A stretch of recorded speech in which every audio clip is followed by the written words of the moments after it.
Ton marché change rapidement, adapte-toi ou disparaît. Voici comment j'ai pivoté pendant la crise du Covid-19.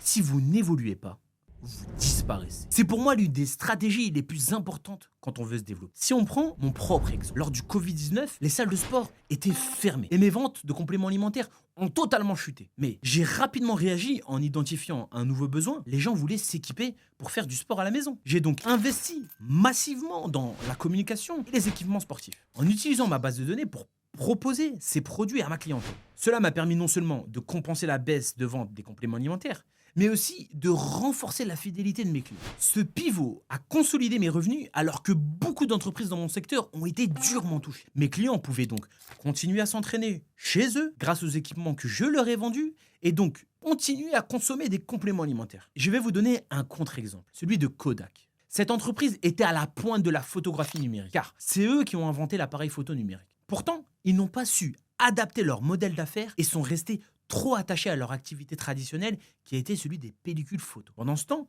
d'autres entreprises comme Canon, Sony se sont emparées du marché du numérique et Kodak a fini par faire faillite. Cela montre bien l'importance de s'adapter rapidement aux changements de marché, même quand vous êtes en avance technologiquement, comme Netflix a su le faire avec le streaming après avoir dominé la location de DVD.